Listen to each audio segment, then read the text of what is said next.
সবাই ধীরে ধীরে এলেন যমুনার। কিন্তু যমুনার ঘাটে এসেছে, এবার যদি নৌকা না হয়, নাবিক না আসে, তাহলে তো পারাপার হওয়া যাবে না। রাধারানী বলছে, বলিমা ওই দেখো বহু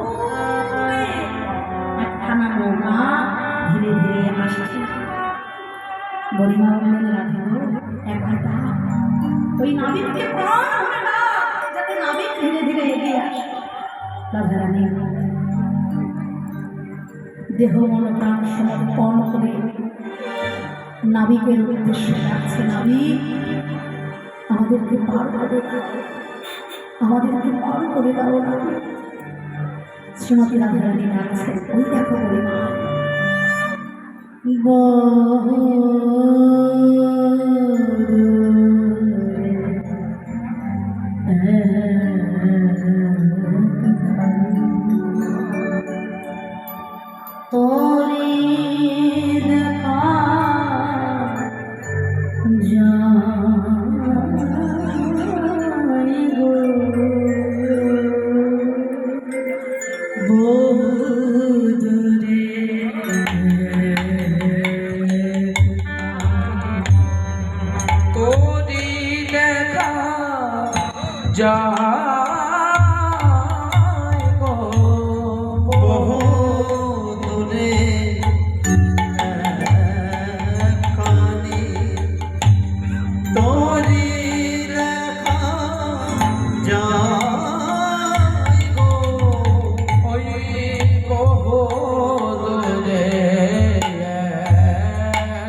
বুড়িমা বুড়ি